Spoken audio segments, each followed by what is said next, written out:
So hello guys, welcome to Sagar Academy. Today we are going to start our another topic, that is our factors affecting the resistance of a conductor. Previous video lecture में हम लोगों ने देख लिया है Ohm's law और resistance. अब हम लोग देखने वाले हैं कि ऐसा कौन कौन से फैक्टर है जो कि रेजिस्टेंस को अफेक्ट करते हैं. अफेक्ट करने का क्या मतलब हुआ, या किन फैक्टर से रेजिस्टेंस बढ़ता है या घटता है. तो चलिए देखते हैं एक करके. यहाँ पे 4 पॉइंट्स हैं. पहला पढ़ते हैं, length of a wire. The resistance of a conductor is directly proportional to its length. R is directly proportional to length. यहाँ पे जो लेंथ है उसे L से डिनोट किया गया.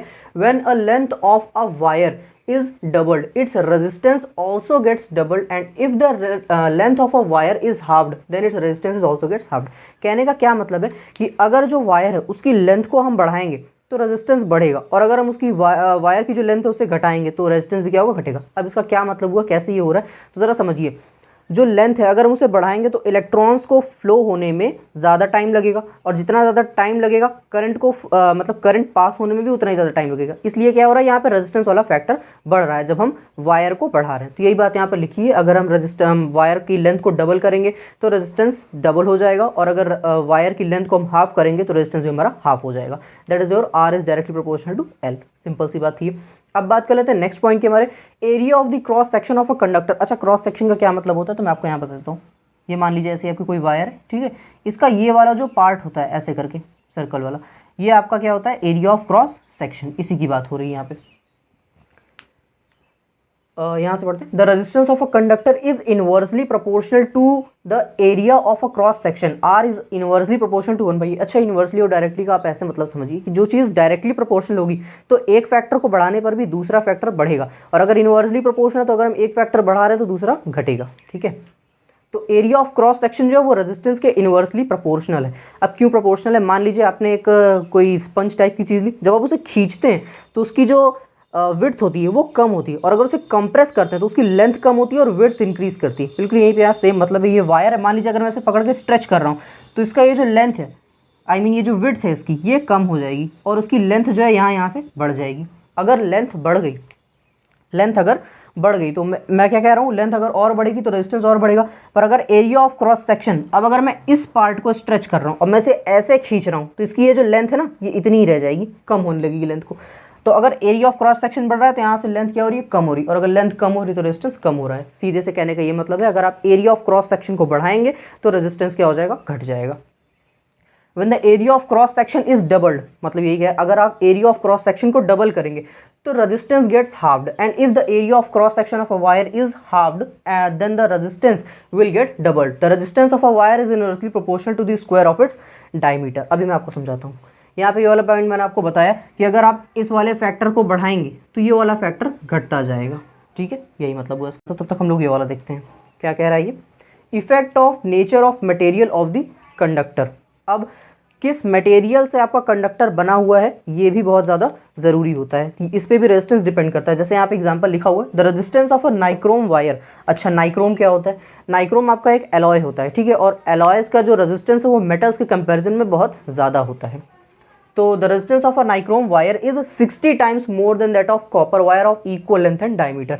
अब मान लीजिए आपके पास एक वायर जो है वो एलॉय की है, मान लीजिए यहाँ पे कौन सा एलॉय है, नाइक्रोम है, और एक वायर आपके पास मेटल की है, कॉपर की. भले ही दोनों की लेंथ सेम है, दोनों का डायमीटर सेम है, एरिया ऑफ क्रॉस सेक्शन सब कुछ सेम है, पर रेजिस्टेंस यहाँ पे इस चीज़ पर डिपेंड करेगा कि दोनों का मटेरियल डिफरेंट है. ठीक है, क्योंकि जो एलॉयज होते हैं उनका रेजिस्टेंस मेटल्स के कंपैरेटिवली ज़्यादा हाई होता है. इफेक्ट ऑफ टेम्परेचर, ये नेक्स्ट पॉइंट है हमारा. तो the resistance of all pure metals increases on raising the temperature and decreases on lowering the temperature. इसकी बात मैंने पीछे आपको बताई थी जब हम लोग ओम्स लॉ की बात करते हैं. मैंने वहाँ पर कहा ना, एट अ कांस्टेंट टेम्परेचर. जब हम लोग टेम्परेचर को बढ़ाते हैं तो मटेरियल के अंदर के जो ऑलरेडी प्रेजेंट इलेक्ट्रॉन्स हैं उनमें वाइब्रेशन बहुत तेज़ी से होता है, और उनके वाइब्रेशन की वजह से जो पीछे वाले इलेक्ट्रॉन है वो आगे मूव नहीं कर पाते हैं. इसी वजह से क्या होता है, रेजिस्टेंस वाला फैक्टर और बढ़ जाता है, क्योंकि इलेक्ट्रॉन मूव कर ही नहीं पा रहा. अगर इलेक्ट्रॉन मूव नहीं कर पा रहा तो करंट इलेक्ट्रिसिटी कहाँ से फ्लो होगी. ठीक है, और अगर हम टेम्परेचर को घटाएंगे तो क्या होगा, रेजिस्टेंस भी घट जाएगा. सिंपल है. आप इसका एक बार स्क्रीनशॉट लीजिए, फिर हम लोग आगे देखते हैं रेजिस्टिविटी. सो चलिए guys, let us move to our next topic, that is your resistivity. अच्छा, आगे बढ़ने से पहले मैं आपको एक बात बताऊं. पीछे जो स्टेटमेंट लिखी हुई थी मैंने एक लाइन में एरिया ऑफ क्रॉस सेक्शन वाले, कि the resistance of a wire is inversely proportional to the square of its diameter. इसका मतलब क्या हुआ, अगर हम इसे रिप्रेजेंट करें मैथमेटिकली तो कैसे लिखेंगे कि जो आपका रेजिस्टेंस है वायर का वो इनवर्सली प्रोपोर्शनल होगा आपके किसके, वायर के डायमीटर के स्क्वायर के, यही वो स्टेटमेंट कह रही थी। अब इसे ज़रा समझ लेते हैं इसका मतलब क्या हुआ। मतलब अगर मैं डायमीटर को डबल कर दूं, ठीक है, लेट अस से 2, यही होगा ना, आई मीन डबल, डायमीटर को मैं क्या कर दूं, डबल कर दूं, तब जो मेरा रेजिस्टेंस है वो कितना हो जाएगा। अगर मैं इसे यहाँ लिख के देखूँ तो R is inversely proportional to 1/2 का स्क्वायर कितना हो जाएगा, 4। तो यहाँ से एक बात पता चली कि अगर मैं डायमीटर को डबल करूँगा तो जो रेजिस्टेंस है वो 1/4 हो जाएगा, ठीक है। अगर मैं डायमीटर को अब हाफ कर दूँ, D is equals to half. अब अगर मैं डायमीटर को हाफ कर रहा हूँ तब मुझे रेजिस्टेंस कितना मिलेगा, तो R is inversely proportional to 1/2 का स्क्वायर। 1/2 का स्क्वायर कितना हो जाएगा आपका 1/4। अगेन इस चीज़ को आप ऊपर भेजेंगे तो यहाँ से आपको कितना मिल जाएगा, 4। अब आपको यहाँ से दो बात पता चली कि अगर मैं डायमीटर को डबल करूँगा तो जो रेजिस्टेंस है वायर का वो 1/4 हो जाएगा, और अगर मैं डायमीटर को हाफ कर दूँ तो जो मेरा रेजिस्टेंस है वो 4 टाइम्स बढ़ जाएगा, ठीक है। इतनी बात आपको समझ में आ गई। एक बार आप इसे देख लीजिए, फिर मैं आगे बढ़ाता हूँ। तो चलिए गाइस, अब हम लोग देखते हैं हमारा next topic, that is your resistivity. अच्छा, पीछे हम लोगों ने पढ़ा था कि आपका जो लेंथ ऑफ अ वायर है R, it is your directly proportional to length small l, है ना। उसी से दूसरी स्टेटमेंट हम लोगों ने क्या देखी थी कि जो आपकी जो रेजिस्टेंस है वो इनवर्सली प्रोपोर्शनल होती है एरिया ऑफ क्रॉस सेक्शन के। तो R is inversely proportional to 1/a, ठीक है। ये दो चीज़ें हमारे पास हैं, ये पहली चीज़ और ये दूसरी चीज़। मैं इन दोनों को एक साथ लिख सकता हूँ, बिल्कुल लिख सकता हूँ। तो मैं इसे क्या लिख दूंगा, R is inversely proportional to L/a। ये और कुछ नहीं था, L इंटू में 1/a लिखते आप, तो मैंने L/a लिख दिया। अब जब मैं यहाँ से इस प्रोपोर्शनैलिटी के सिंबल को हटाऊंगा तो सबको पता है कि एक ना एक कांस्टेंट तो ज़रूर आएगा, ऐसे तो हम हटा नहीं सकते। तो यहाँ पे हो जाएगा आपका R इज इक्वल्स टू, इसे कहते हैं रो, ठीक है, क्या कहते हैं, रो, इंटू में L/a। ये आपका एक और फॉर्मूला रेजिस्टेंस निकालने का, when you have given the length of a wire, area of cross section and resistivity. इसी फैक्टर को कहते हैं रेजिस्टिविटी। ये जो कांस्टेंट है इसे रेजिस्टिविटी के नाम से डिनोट किया जाता है। अच्छा, इतनी बात तो समझ में आ गई। तो यहाँ पे हम लोग जो पढ़ने वाले हैं वो रेजिस्टिविटी है, तो हम यहाँ से इसका फॉर्मूला निकाल लेते हैं पहले, ठीक है। चलिए देखते हैं। मैं क्या करता हूँ, इसको यहीं रख करके बाकी चीज़ों को उधर शिफ्ट कर देता हूँ। तो मेरा यहाँ से जो रो है वो आ जाएगा R इंटू में A/L। ये आ गया आपका रेजिस्टिविटी निकालने का फॉर्मूला। अच्छा जी, फॉर्मूला तक तो हमें पता चल गया, यहाँ तक तो बात ठीक है। अब जरा ऊपर की डेफिनेशन को भी एक बार पढ़ लेते हैं। क्या लिखा है, the resistivity of a substance is numerically equal to the resistance of a rod of that substance which is 1 metre long and 1 metre square in cross section. हो सकता है ये स्टेटमेंट कुछ लोगों को समझ में ना आई हो, तो यहाँ पे जो लास्ट वाला पॉइंट लिखा है ना, ये इसी का एक एग्जाम्पल है जिससे आपको अच्छे तरीके से समझ में आ जाएगा कि रेजिस्टिविटी आखिर होती क्या है। देखते हैं, by saying that the resistivity of a copper is 1.69 into 10⁻⁸ ohm metre. अच्छा, यूनिट उसकी ओम मीटर होती है, मैं आपको आगे भी समझाता हूँ।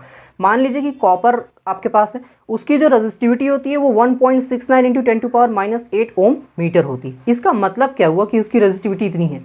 क्या मतलब होता है इसका, कि we mean that if we take a rod of copper, इसका ये मतलब होता है अगर हम कॉपर की एक रॉड लें जिसकी लेंथ 1 मीटर है और उसका area of cross section 1 metre square है, या 1 स्क्वायर मीटर भी कहते हैं उसे, then its resistance will be 1.69 into 10⁻⁸ ohm. तो उसका जो रेजिस्टेंस होगा, जो आपने कॉपर की रॉड ली है 1 metre long and 1 metre square उसका एरिया क्रॉस सेक्शन है, उसका जो रेजिस्टेंस होगा वो इतना होगा 1.69 इंटू 10⁻⁸ ओम मीटर। तो आई होप आपको क्लियर हो गया होगा। जो रेजिस्टिविटी की यूनिट होती है, यहाँ पे मैंने लिखी है, the SI unit of resistivity is your ohm metre. Symbolically इसे ऐसे रिप्रेजेंट करते हैं, ये ओम का सिंबल है, मैंने आपको पीछे बताया था, और मीटर का सिंबल तो सबको पता है। तो ज़रा देख लेते हैं आखिर आया कहाँ से। अगर मैं यही वाली बात सारी यहाँ पे मैं कॉपी पेस्ट करता हूँ, रो है मेरे पास, मैं फॉर्मूले से ही निकालता हूँ। 1 ओम का मान लीजिए आपके पास रेजिस्टेंस है, ठीक है, 1 ओम का आपके पास रेजिस्टेंस है। Area of cross section of a wire मान लीजिए वो कितनी है, 1 मीटर स्क्वायर है, अपॉन में लेंथ ऑफ अ वायर भी आपने कितनी ले रखी है, 1 मीटर। तो अब तो सिंपल है, सबको पता है क्या होगा, ये 1 मीटर से ये एक 1 मीटर स्क्वायर कट जाएगा, ठीक है।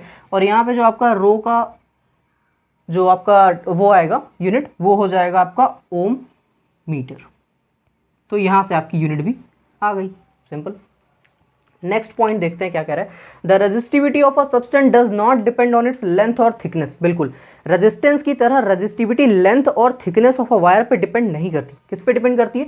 It depends on the nature of the substance and temperature. इसका सीधा सीधा मतलब होता है सिर्फ और सिर्फ टेम्परेचर से, और जो आपका वायर है वो किस सब्सटेंस से बना हुआ है, बस।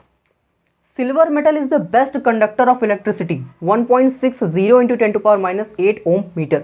जो आपका सिल्वर मेटल होता है वो सबसे अच्छा कंडक्टर माना गया है। क्यों? क्योंकि उसकी रेजिस्टिविटी सबसे कम है। और अगर रेजिस्टिविटी कम है तो मतलब अभी मैंने आपको पीछे समझाया, अगर आप उसकी क्या करेंगे, 1 मीटर लंबी रॉड लेंगे जिसका area of cross section 1 metre square होगा, तो उसका जो रेजिस्टेंस होगा वो इतना होगा। और ये जो रेजिस्टेंस की वैल्यू है इसकी, ये सबसे कम है, बाकी मेटल्स के कंपेरिजन में सबसे कम है, इसलिए इसको एक अच्छा कंडक्टर कहते हैं। अच्छा, we use copper and aluminium wire for the transmission of electricity because copper and aluminium have very low resistivity. Copper and aluminium की जो वायर्स हैं उनके हम वायर बनाते हैं ताकि उसे हम इलेक्ट्रिकल ट्रांसमिशन के लिए यूज़ कर सकें। अच्छा, अगर ऐसी बात है तो हम इनका यूज़ क्यों नहीं करते, सिल्वर का? क्योंकि इसकी जो रेजिस्टिविटी है वो बाकियों के कंपैरिजन में तो कम है। तो भैया एक बात को समझिए, सिल्वर काफ़ी कॉस्टली होता है as compare to copper and aluminium, they are cheap rate. ठीक है, ये हमें मिल जाते हैं आसानी से, चीपली अवेलेबल होते हैं। कौन जाएगा सिल्वर की तार लगाने? Resistivity of alloy are much more higher than the those of pure metal. अब एक बात को समझिए, एक चीज़ आती है यहाँ पे एलॉय, मैंने पीछे आपको थोड़ा सा हिंट दिया था। एलॉय क्या होता है ना, ये आपका कुछ मेटल्स के मिक्सचर्स से बनता है, ठीक है, और इनकी जो रेजिस्टिविटी होती है वो प्योर मेटल्स के कंपैरिजन में काफ़ी ज़्यादा होती है। देखते हैं कैसे। मैंगनीन, अब जैसे मैंगनीन एक तरह का क्या है, आपका एलॉय है। किससे किससे बना है ये मिलकर? तो copper Cu, Mn manganese and Ni निकल। ठीक है, तो इन तीनों की जो रेजिस्टिविटी है उसके कंपैरिजन में मैंगनीन की रेजिस्टिविटी इससे क्या है, 25 टाइम्स ज़्यादा है। मान लीजिए कॉपर है, जो कॉपर की रेजिस्टिविटी है, जो मैंगनीन की रेजिस्टिविटी है वो कॉपर की रेजिस्टिविटी से 25 टाइम्स ज़्यादा होगी। इस तरह से एक और एग्जांपल है कॉन्स्टेंटिन। ये किससे मिलकर बना होता है, कौन कौन से मेटल से? तो कॉपर एंड Ni यानी निकल, Cu यानी कॉपर। इस कॉन्स्टेंटिन की जो रेजिस्टिविटी है वो कॉपर, इस कॉपर के कंपैरिजन में वो 30 टाइम्स ज़्यादा होगी। नेक्स्ट क्या है, नाइक्रोम। नाइक्रोम आपका किससे किससे बनता है? तो ये याद रख लीजिएगा आप लोग जरा, निकल, क्रोमियम, ठीक है, ये आपका Cr जो है क्रोमियम का सिंबल होता है, Mn manganese and Fe is your iron. तो ये 4 तरह के मेटल से मिलकर के बना होता है। इसी का यूज़ हम लोग कुछ एप्लीकेशन में जैसे आयरन वगैरह होती है ना आपका, उसमें करते हैं। तो एक बार आप इसका स्क्रीनशॉट ले लीजिए, फिर हम लोग आगे देखते हैं कि इसके एप्लीकेशन क्या है।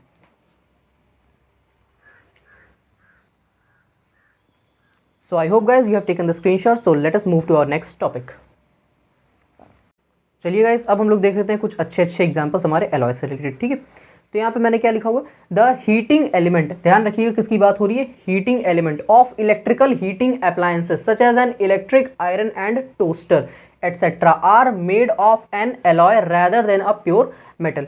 ये जो हमारे इलेक्ट्रिकल अप्लायंसेस होते हैं ना, इनके नीचे के जो इलेक्ट्रिकल एलिमेंट होता है, हीटिंग वाला जो एलिमेंट होता है, जो एक्चुअल में हीट होता है, वो एलॉयज से बना होता है, न कि प्योर मेटल से। रीज़न क्या है कि जो एलॉयज हैं उनकी रेजिस्टिविटी बहुत ज़्यादा होती है और इस वजह से वो हीट को ज़्यादा देर तक सह सकते हैं और ब्रेक डाउन नहीं होते। ऐसे आप नॉर्मल किसी प्योर मेटल को जब आप हीट करते हैं तो वो ब्रेक डाउन हो जाता है एक पॉइंट पे जाने के बाद, पर एलॉयज की कैपेसिटी बहुत ज़्यादा होती है हीट को झेलने की।